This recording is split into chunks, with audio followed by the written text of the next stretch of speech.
dulu pernah ditanyakan di Semarang TV. Sebenarnya Berteriak Lantang itu bukan saya pendirinya. Bukan saya, pendirinya itu Tommy. Tommy itu bukan Tommy ini ya.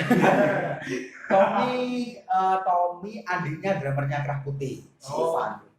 Dia itu sama Nana, keyboardnya Cubitus. Tapi Cubitus sekarang nggak tahu saya. Terus dia itu cari sosok gitar vokal yang cocok untuk mereka dan dia bertemu saya. Dan sudah menelurkan album untuk jagoan.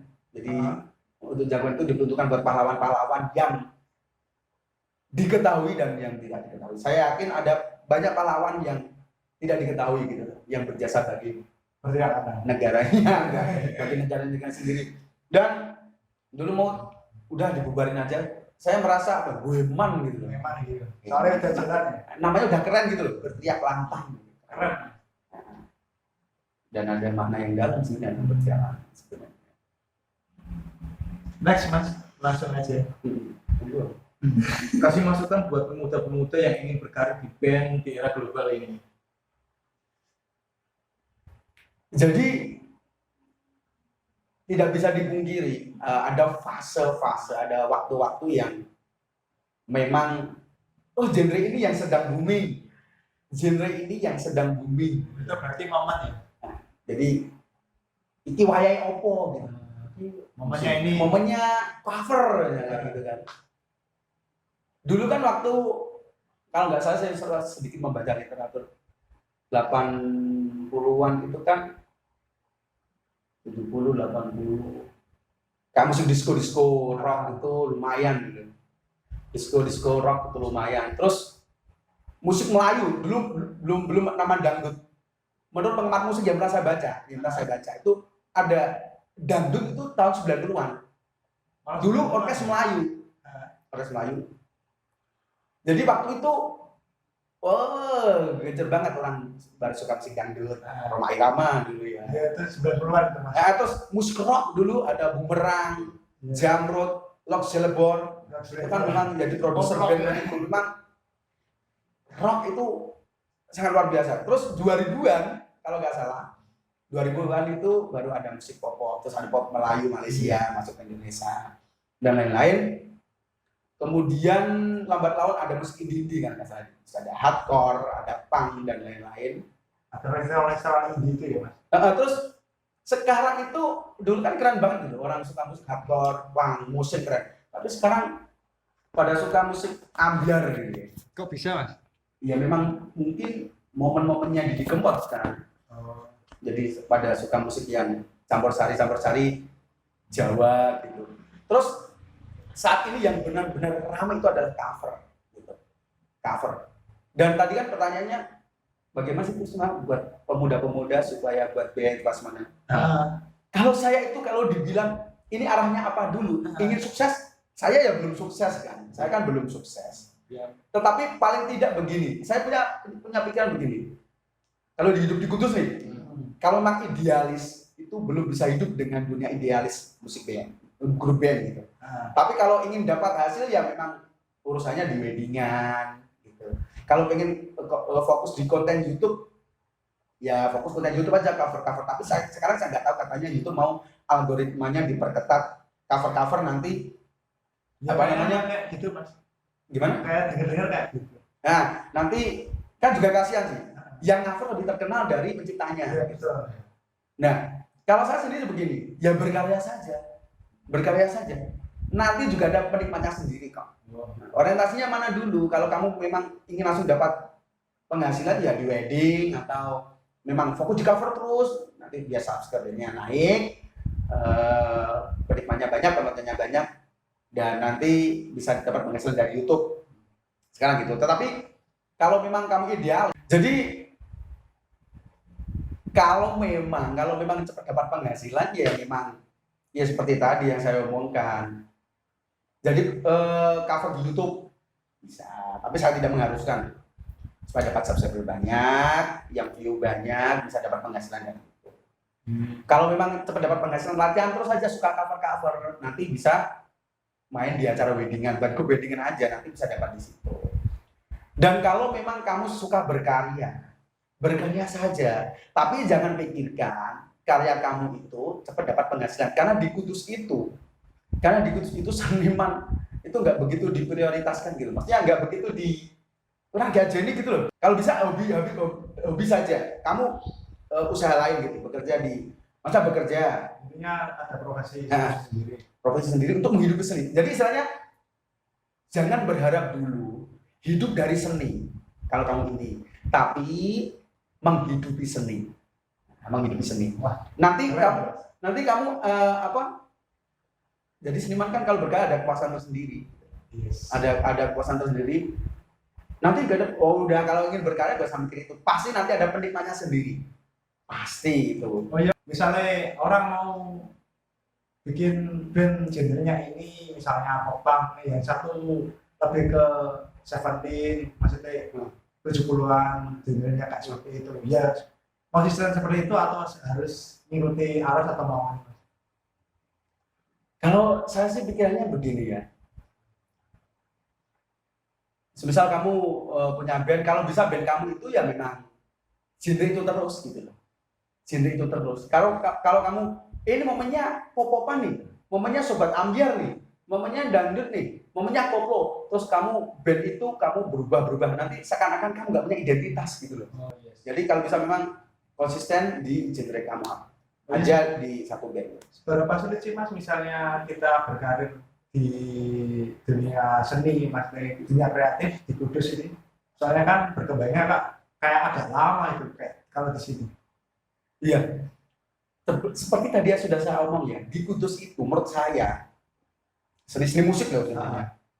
Itu memang nggak begitu diajeni, tetapi seiring berkembangnya waktu, insya Allah nanti kalau pekerja seni dia profesional, pentas harus ada fee sekian, dan memang sekarang kan memang wedding itu kan memang butuh, dan juga kadang juga ada PT besar yang support band-band itu ada di Kudus ya.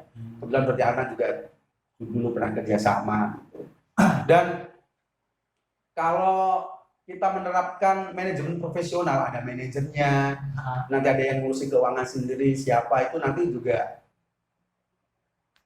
bisa lebih diajeni gitu. Dan jangan lupa memanfaatkan media sosial. Sekarang kan media sosial itu kan mendunia sih, jadi apa yang kamu posting bisa dilihat orang seluruh dunia. Jadi buatlah karya yang sebaik mungkin supaya orang itu tahu kalau kita itu memang berkarya, kita itu memang seniman, dan kita itu memang benar-benar konsisten dalam dunia seni musik khusus.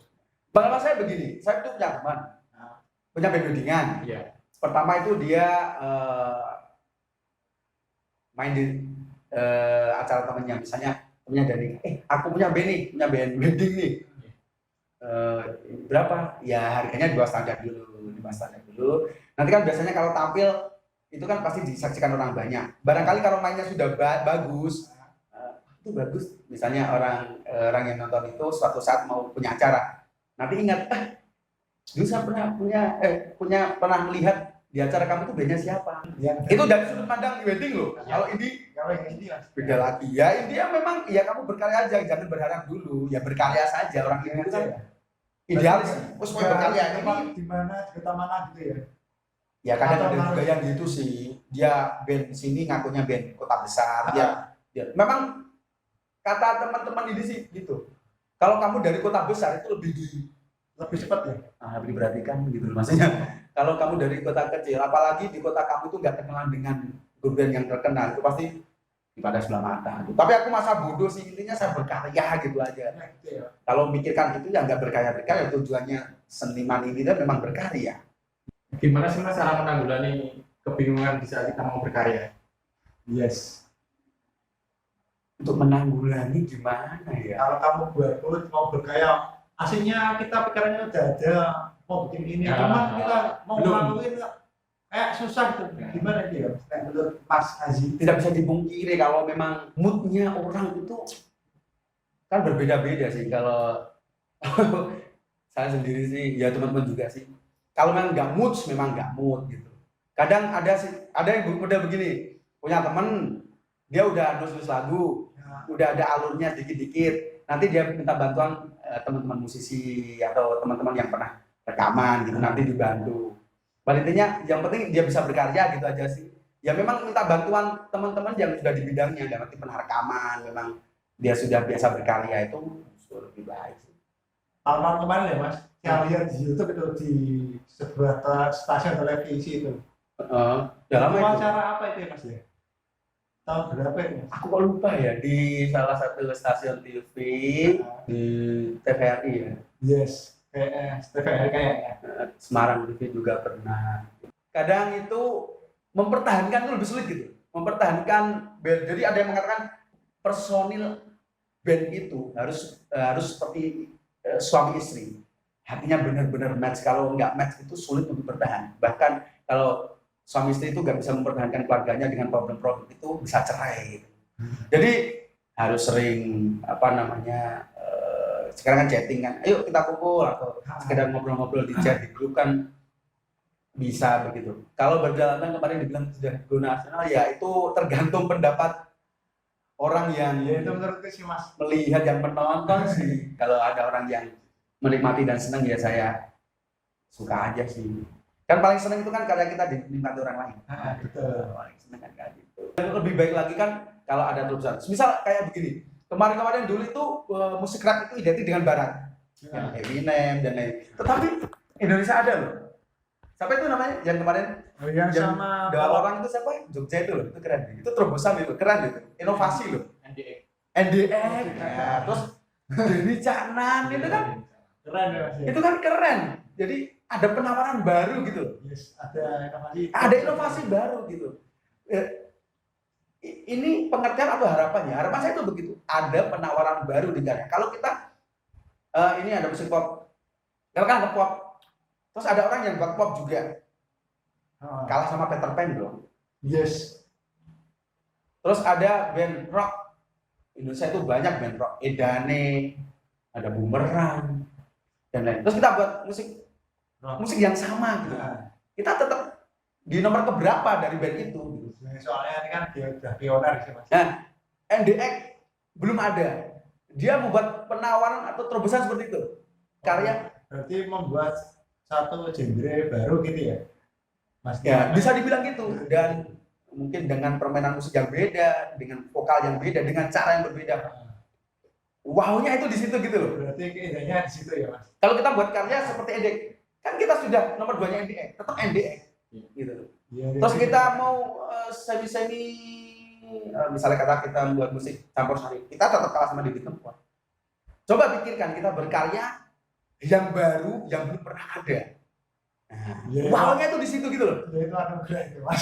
Wow-nya kan di situ kan. Yes. Berarti musik kan jelek, bagus dan wow. Wow-nya di situ. Penemuan baru. Dulu tahun 2019 kan saya kerja sama Facebook dan lain-lain. Itu waktu pementasan teater Gaspon yang berjudul Punden itu, teman-teman Facebook ngomong ini keren. Tahun depan wajib ada pertunjukan lagi di begitu di RP3 teman-teman Gaspon di lapangan Gelora Gaspon, Pan Voli. Tapi kan ada pandemi nggak jadi. Padahal itu konsep itu sudah matang ya. Sudah pikir belum matang juga sih. Sudah kita pikirkan nanti kita pentas musik masal, nanti kita pentaskan musik dolanan melibatkan anak-anak, warga, anak-anak. Cuma kalau kemarin kan ada sentimen berkaitan rokok sama anak-anak. Iya. Jadi kami nggak berani menghadirkan anak-anak. Padahal saya pengennya ada itu. Nanti ada musik gamelan, ada musik modern, ada kolaborasi seperti itu. Tapi karena ini pandemi dan akhirnya gagal pementasan itu. Tapi bukan berarti saya sudah berhenti loh, enggak. Nyatanya di Teater Gaspon itu sudah ada kemarin ada web series satu yang sudah diupload di YouTube dan web series yang seri kedua belum, dan insya Allah nanti ini ada balada cinta Rahwana satu suro nanti pasti ada lagi. Kadang kalau dipikirkan sekarang itu enggak kepikiran, tapi sering berjalan waktu kita sering berkumpul nanti, yuk kita buat ini yuk, kita buat ini. Masih ada ide baru ya. Kadang itu muncul nggak bisa ditebak dulu. Kesulitan apa sih Mas dalam membuat teater itu sendiri? Ya biasalah ngumpulin orang banyak. Kamu ngumpulin 100 orang, itu biasanya bisa paling aktif itu 1, 2, 3-an. Itu 100 ya. Ya. Ya, Nanti masalah- yang 15 atau yang 10 itu nanti kayak supporter. Ayo aja gitu loh. Kayak follow aja gitu ngikutin nanti. yang bisa diajak kerja ya. Kayak gitu. Waktu sih biasanya kadang ada masih sekolah, ada yang kerja, ada yang shift malam. Seperti itu sih. Dan jadi pemimpin harus sabar. Tapi sebenarnya saya kan, kalau saya yang memimpin kan nanti yang generasi berikutnya ya nggak biasa tanggung jawab. Jadi ini sebenarnya ada lurahnya di kantor. Saya cuma istilahnya jadi penasihatnya, penanggung jawabnya kalau ada acara-acara gitu. Di kesibukan yang Mas Ayi pernah nggak sih ngerasain jenuh? Loh, setiap manusia pasti jenuh, pasti. Nggak mood, galau. Ini nanya ngapain ya? Ya, maka dari itu saya sudah terbiasa dengan hal itu, maka saya siasatinya dengan olahraga.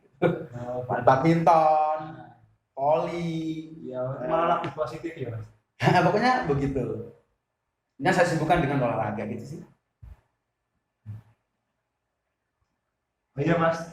Terakhir, caption atau pesan-pesan bagi pemuda atau generasi milenial sekarang ini mensikapi keadaan yang seperti ini itu gimana?